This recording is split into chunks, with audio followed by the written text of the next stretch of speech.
So yun na nga, no, dalawang Starlink Gen 3 yung nasira, isa lang yung may-ari, the same area. So yung Starlink ni Sir is naka-solar setup, ito yung gamit. So ito talaga yung gagamitin, no. Sa mga hindi pa nakakaalam, ito talaga yung gagamitin. Pag yung Starlink Gen 3 natin, ipapower natin siya through battery. Bakit? Meron siyang built-in wire. Positive at negative papunta sa battery, ganyan. Saksak niyo sa battery, tapos itong output niya, saksak niyo sa Starlink Gen 3. At aandar po talaga yung Starlink Gen 3 natin kasi ito po talaga yung design para mapaandar natin siya through battery. Ayan o, built-in po para Starlink router ng Gen 3. No, ito kasi ay step up converter. 12 volts or 24 mag-step up siya into 57 volts. Ayan yung output niya. Ito po ay 57 volts na. So kailangan yung in mo is 12 volts or 24. So sa senaryo kasi ni Sir, yung battery niya is bumaba ng 12 volts kasi tag-ulan daw. So nasira yung Starlink niya. Kasi hindi na ma-detect yung Starlink niya. To, sa pangalawang araw, chinyarge na yung battery, tapos pinaandar na yung Starlink niya, ayaw pa rin umandar. So nangyari, pina-repair ni Sir, no, sa Starlink, yung kaniyang Starlink Gen 3. Pero while naghihintay siya, bumili siya ng pangalawang Starlink Gen 3 kasi sayang kasi yung mga client, marami yung nagkukunek kasi dead spot yung area. Pagdating ng Starlink Gen 3 niya, sinaksak niya sa battery niya, goods pa rin umandar gamit ito, no? So mga ilang araw kasi, umalis sila, nag-out sila sa bahay, walang naiwan sa bahay, tapos yung battery niya, mali kasi yung kwintada. Tinanong ko siya yung solar, yung wire, yung battery, mali yung kwintada para sa Starlink at saka sa piso wifi. So nangyari, bumaba ulit yung battery ni Sir at nasira ulit yung pangalawang Starlink Gen 3 ni Sir dahil sa battery, hindi po dahil dito. Kasi ito, design talaga for Starlink para i-power natin siya through battery. Pero, bakit may pero? Yung ating mga device kasi na output, katulad nito, piso wifi, Starlink, kailangan natin i-maintain yung battery capacity kung ano yung source natin. No, for example, lead acid, kailangan hindi tayo bumaba ng 12.0 kasi yan yung pinaka minimum, no, na magandang voltahe, maganda yung performance ng battery, 12.0. Pag LiPo naman, katulad nito, 12.8, ayan o, 12.8 yung pinaka low voltage niyan. Kailangan hindi na kayo pwede bumaba ng 11, 10 volts, 9 volts, 7 volts. Masisira yung Starlink nyo. Kasi wala na dito sa ating requirement na power, 12 volts or 24 volts para ma-power natin ng smooth yung ating Starlink, no? So pag isolar nyo yung Starlink or piso wifi, kailangan natin i-maintain yung battery capacity. Paano natin yun magawa? Lagyan natin ng low voltage disconnect. So ang pinaka main purpose ng ating low voltage disconnect is para secure, safety yung ating mga gamit katulad ng Starlink or piso wifi. So paano natin yung nagagawa? For example, yung battery mo, lead acid. So kailangan natin iset yung voltahe 12.0, cut off siya. So meaning, pag yung piso wifi mo or Starlink mo, tuloy-tuloy yung andar niyan. So yung battery mo, for example, lead acid, umaba ng 12.5, 12.4, 12.3, 12.2, 12.1. Pag nag 12.0 yan, automatic shutdown. Mag-shutdown yung Starlink mo, mag-shutdown yung piso wifi mo. Sa ganyang paraan, safety yan. Walang masisira. Bakit? Kasi yan yung pinaka-minimum na power na kailangan natin para smooth sila. 12.0. Pero pag iba naman yung battery mo, pag hindi lead acid, for example, LiPo, yung minimum voltage kasi nito is 12.8. No? For example, 13.0, 12.9. Pag sinet mo ng 12.8 at bumaba siya ng 12.8, mag-cut off siya. So, mangyayari, itong mga device nandito, mag-shutdown. No, mag-shutdown. At ito yung mag-control sa kanila. Kaya yan yung ituturo ko ngayon sa inyo. Kasi marami na sa inyo yung nagsusolar ng piso wifi, Starlink. Kahit naka-inverter kayo, pwede. Kahit anong device ang kasaksak sa inverter nyo, pwede natin lagyan ng ganito. Ito kasi yung magpapasafety sa kanya. So, ngayon, ituturo ko sa inyo kung paano ito mangyari. Pero bago yan, ipakilala ko muna sa inyo ito. LBD module at saka SSR 40 ampere DC to DC, no? So ayan oh, itsura niya. Ayan. So ayun, yung connection nito para mapaandar natin yung ating LBD, kailangan natin siya supplyan ng voltahe galing sa battery. Makikita nyo dito, ayan. Merong sign negative dito, merong sign dito positive. At merong nakalagay dyan, kahit hindi na makita sa video, basta merong nakalagay dito, BN, voltage N. Ito yung input, no? So, ito, makikita nyo, positive, negative, galing yan sa battery. Galing dito. Ayan, makikita nyo, positive, negative. So, madali lang yan. Alam nyo na yan. Negative, positive. So, pag sinaksak nyo na sa battery, is magpapower yan. Makadetect siya ng voltage galing sa battery. Ayan. So, ngayon, dito naman sa ating LBD, meron siyang output. Merong sign dito, negative. At meron namang sign dito, positive. Ayan, positive. So, sa output naman, maglalagay lang yan ng positive, negative. Papunta sa ating SSR. Ayan o, positive. Ayan, nakalagay dito sign, positive. Papunta sa SSR. Sa SSR naman, sa baba, merong sign na positive. Dito naman, merong sign negative. So, hindi na kayo malilito dyan. Basic lang kasi yung positive, negative. Basta yung out, positive, negative, papunta sa SSR natin. At dito, wala pa yung kadugtong. Oh. Kita nyo? Ayan. So, ngayon, bago natin idugtong dito, kailangan muna natin ito i-configure. Itong LBD module, may nabibili siya by model number. So, yung sa akin, nalilito nga ako bakit walang LBD number. Pero yung sa iba, meron. Iba-iba din yung setting. Pero kung gusto nito gamitin, ilalagay ko sa comment section ito ha. Kasi yung gusto ko dito, yung gusto ko kasi dito, nakukonfigure natin yung voltahe niya. Katulad niyan. Makikita nyo. Kikita nyo dito, 12.1 or 12.0 voltage. So meaning, yan kunwari, yung nade-detect niya na voltahe. Galing sa ating battery. Pero kailangan natin yan i-match. No? For example, yung battery natin, tester natin, 13.0 yung ating battery. Yung laman nating battery, 13.0 voltage, sarado. Pero dito, yung nade-detect niya is 12.1. So, kailangan natin siyempre i-match. I-configure natin. Dapat magka-match yung voltahe dito at dito. So, ngayon, ang gagawin nyo, dalawa kasi yung press button nito. Dito sa kaliwa, long press nyo, mga 2 seconds or 3 seconds. Pag gumalaw yung voltahe, bitawan nyo. Yan ang katulad yan. Press ko. Yun, gumalaw. So, isit natin. Diba? Ilang voltahe yung kanina? 13.0. Ayan. 13.0. Kailangan i-match natin. 13.0. Ayan. Antayin nilang. Mag-blink kayo mga 3 bisis or 4 na bisis. Ayun. So, 13.0 sana. Pero, bigla siyang nag-trip on. No? Umandar yung ating SSR. Ayan, nag-trip on siya. So, kaya, medyo, tanggalan ng voltahe. Ano ba yan? Nakulangan yung voltahe kasi umandar na yung ating SSR. So, actually, nakasit yan ng 13.0. So, ngayon, 12.9 na. So, pagkatapos nyo pala, i-match yung ating battery dito sa 13.0. Pareho na sila ng output na battery, 13.0. Kailangan na natin lagyan ng disconnect voltage, no? So, for example, yung battery nyo is lead acid. Yung sa akin kasi is LiPo. So, for example lang sa lead acid, 12.0 yung ilalagay nyo na voltage. Pero sa akin is 12.8. So, sampulan natin yung sa inyo. So, kailangan nilang, ito sa kaliwa, kailangan nilang i-press ng 3 bisis. 1, 2, 3. Tapos mag-blink-blink siya. Wait lang, kasi mahina yung pag-press ko. I-press natin ng 3 bisis, tapos mag-blink siya. So, meaning, pwede na natin siya isit kung ano yung low voltage. Pero pwede natin silipin kung ano yung low voltage niya. Click ng isang bisis. Yung low voltage niya is 12.0. For lead acid setup yan. For lead acid setup. So, click ko ng isang bisis. 12.0. So, meaning, pag yung battery ko is tag-ulan, ito, bumaba siya ng 12.1, na-reach na yung 12.0, mag-shutdown.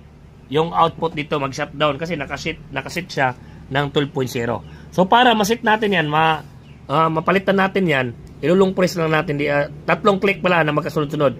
1, 2, 3. Ayan o, di ba nag-blink-blink siya? Tapos, pwede ko na piliin kung anong voltahe yung ilalagay ko na cut-off o voltage disconnect. So, dahil live po ako, 12.8 yung lalagay ko. Ayan o, 12. Ay, nasit na. Ayan o, 12.8. Tapos, yung sa akin, di ba, yan yung voltahe na nadidetect niya ngayon. Pag-press natin dito, yan yung 12.8. Yan yung voltage disconnect niya. So, pag-click mo pala ng 3 bisis, tapos, tinigilan mo na, no, mag-setting, mga 2 seconds lang, mag-fix na siya. For example, click ko 3 bisis, 1, 2, 3. Diba, mag-blink-blink yan. For example, isit ko ng 12.5.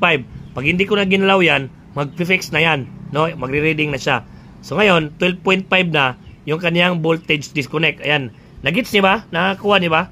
So, pag hindi niyo nagets, balikan niyo lang yung video. Rewind nila nga. Again, yung battery natin is 12.9. Tapos yung cutoff natin, no, rewind lang tayo ng konti, 12.5. No? So, yun na nga, pag bumaba yung aking battery ng 12.5, mamamatay yan sila lahat. So, ang tanong, paano naman pabalikin yung voltahe? Paano naman mag-power on? So, kailangan natin mag-set up ng voltage din, voltage power on, no? For example, 12.5, yung ating cut-off, kailangan din natin mag-set ng voltage para mag-power na siya. For example, yung solar mo, tinamaan na ng araw, magandang init, mga umagang-umaga, pag yung battery mo nag-reach, naabot na yung battery na nilagay mo dito, ano yung power on niya, is magpa-power din dito, no? So, hindi mo na kailangan magbantay, hindi mo na kailangan nakatayo dyan para i-power mo kasi automatic na yan na magpa-power on. So, paano yun mangyari? Di ba, 12.5 yung ating power cut, yung voltage off natin. Mag-additional lang tayo ng voltage. For example, nag-add ka ng 2.2. Mangyari, 12.5 plus 2, 12.7, magpa-power on na. No? For example, nag-add ka ng 5. So, 12.5 plus 5, di 13.0. So, magpa-power on na yung ating gamit yung mga output device dyan. So, paano yun i-setting? Di ba kanina, sa kaliwa, doon yung low voltage disconnect. So, ngayon, dito naman tayo sa kanan. So, ang gagawin natin sa kanan, tatlong click din. Tatlong click. Click tayo ng 3 beses. 1, 2, 3. Ayan, nag-blink. So, yun na nga, yung sabi ko, plus volts lang tayo. So, pag nilagay natin dito, 5 or 6, no? 6 yung nilagay natin. Yun, nag-fix na siya. Hindi na nag-blink. Yung 6 na yan, itong 12.5 na cut-off natin, i-plus nyo lang yung 6. No? 12.5 plus 6, 13.1. So pag na-reach na yung 13.1 na voltage, magpa-power on na yung ating device andyan. Pero, sa ngayon, hindi muna yan gagana. Bakit? Hindi pa kasi natin, itong ating output, yung Starlink natin, o Peace Wi-Fi, hindi pa natin na-bind sa kanya. Paano ba natin ma-bind yun? Yan na yung pinakamaganda sa ating tutorial ngayon. Paano natin malagyan ng disconnect yung mga device na nakakonect sa battery. Kahit ano, kahit inverter yan, basta DC lang, wag sa 220 volts ng ating inverter. Basta kahit ano dyan, basta nasa DC, 12 volts, no? So ngayon, imagine niyo, ito yung Starlink natin na, yung Starlink natin is nakasabay dito. Kasabay dito sa pula, kasabay din dito sa itim. So sabay na umaandar yung ating Starlink at yung ating Peace Wi-Fi. Sabay sila na umaandar, no? Imagine niyo lang, pero hindi mo natin ilalagay para hindi kayo magulo. So Peace Wi-Fi ito, imagine niyo na Peace Wi-Fi ito, ayan o, yung board natin at yung CB natin. Para malagyan natin yan ng cut-off, di ba? Yung pula niyan papunta sa battery, ayan, battery pula, negative itim. So imagine niyo lang wala yang cut. Yung mga dugtong-dugtong na yan, set aside nyo lang yan. Imagine nyo lang na wala yung dugtong ha. Kasi nadugtong lang natin yan kasi magkaiba-iba yung size ng wire. Pero imagine nyo na wala yung dugtong ha. Positive papunta sa dito, then negative papunta dyan. Para malagyan natin yan ng disconnect. Magkakat tayo, ikakat natin yung positive. For example, dito pala, mayroon nang nakakat dito. Ito. Puputulin natin yung positive. O, tingnan nyo dito. Normally, pag pinutol natin yung positive, mamamatay yan. Puputulin natin yung positive. Ayun, di ba, patay. So, bakit siya namatay? Kasi wala hindi na kumpleto yung power niya. Yung pinaka-main power niya na positive, pinutol natin. Tapos yung negative lang, hindi naman yan na-under, negative lang. Ito lang ground. So, yun na nga, pag pinagdinugtong ulit natin, under yan. Di ba? So, ganyan yung mangyayari dito sa ating low voltage disconnect. Under, patay. Depende sa voltahe na sinit natin. So, para mabind natin itong dalawa, yung ating output at yung ating LVD is itong ating positive galing sa battery. Ito, positive galing sa battery. Huwag kayong malito ha. I-attach lang natin dito. Dito sa positive ng ating SSR. Kita yung SSR yan. Merong positive sign dyan. I-attach natin dyan. Attach natin dyan. Oh, ganyan lang. Oh, attach. Oh, di ba? Attach natin dyan. Tapos yung isa naman na positive, yung kadugtong ng pinutol natin, di ba, papunta na ito dito sa Peace Wi-Fi, 10 lang. Ilalagay natin dito sa negative. Hindi pwede magkabaliktad na again. Yung galing sa battery na positive, galing sa battery, papunta yan dito sa positive ng ating SSR. At itong isang wire na kadugtong na sana, dito natin ilalagay sa negative sign. Yan. Ganito lang yan. Wait, i-attach ko lang para makita niyo actual. Wala kasi putol yung video natin para hindi kayo malito. Marami kasi nag-tutorial na hindi kompleto. Tapos yung nanonood, ganadong-ganado sa tutorial, biglang hindi magigets kasi kulang yung detalye. Si video natin mahaba pero detalyado. So ngayon, nabind na natin sila. Yan lang yung gagawin nyo. Wala na, yan lang. O, di ba? Napakadali lang. So para makita niyo na gumagana siya, hindi naman niya magdidrop yung battery natin kasi napakaliit ng output natin. Hindi niya kaya ipadrop yan kahit isang araw. So mangyari, lalagyan na lang natin ng cut-off, di ba, 12.9. So imagine natin na yung cut-off natin is 12.9, mamamatay yan, di ba? Kasi, di ba, 12.5. Pero pag sinit natin, for example, 12.8 yung ating battery.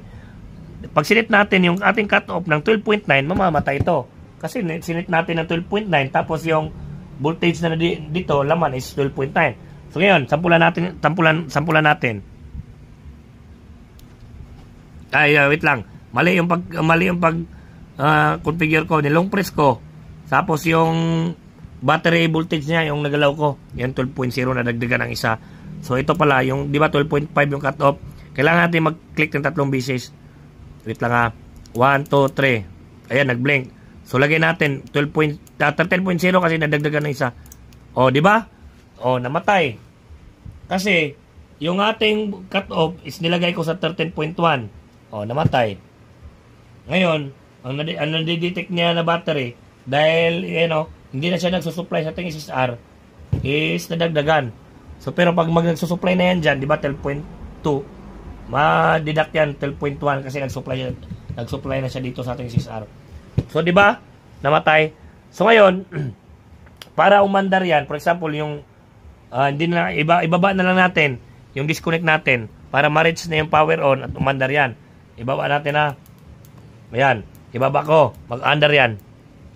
O, di ba? Umandar. So, mangyayari mga sir, yung setup nyo, yung Starlink nyo, yung piso wifi nyo, nalagyan nyo ng ganito. For example, lead acid yung gamit nyo. Lagay nyo 12.0. Sa lead acid, yung pinaka-design talaga na cut-off voltage sa lead acid, 12.0 sa lead acid. At yung power on voltage naman ng lead acid is 12.8 mga sir ha. 12.8 yung pinaka-smooth ng lead acid. Again, 12.0 yung cut-off, 12.8 naman yung power on. Sa LiPo naman, depende kasi yan sa LiPo. Pero sa akin, yung low voltage disconnect ng aking LiPo is 12.9. Tapos yung power on niya naman is 13.5, no? 13.5. So, yun lang mga sir, di ba? Nakita niyo kung paano natin nalagyan yung ating, for example, Starlink, paano natin siya nalagyan ng low voltage disconnect. Asan yung kayo na? Tulog. Ito. Paano natin nalagyan ng low voltage disconnect? Itong ginawa natin mga sir, kinat lang natin yung positive. Ayan. Kinat lang natin yung positive, di ba? O, patay, kinat lang natin. Tapos, binind lang natin dito. Alright, kung gusto nyo matuto, or hindi pala matuto, andyan na pala, tutorial na pala to.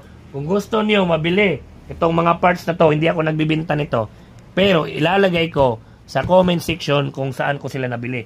Yung ganitong module. Iba-iba kasi yung module, meron yung mga module number. Pero, yung sa akin, yung nakita nyo, yun lang yung ilalagay ko sa comment section. Kasi pag bumili kayo ng ganito na ibang module number, ibang model number, is iba din yung configuration. So itong mga ginamit ko lang, yan yung ilalagay ko sa comment section. Itong LBD, SSR, itong SSR H-Sync, okay? So pati na lang yung mga, meron nilang ko idagdag ng mga link dyan para pagbasa niyo sa comment section, meron kayong mapapilian, lalo na ito. Isasama ko ito. I'm sure meron kayong natutunan sa video na to. Ang hinihiling ko lang sa inyo, huwag kalimutan mag-like, mag-comment sa baba, at i-share yung video na to kung meron kayong natutunan. Maraming salamat!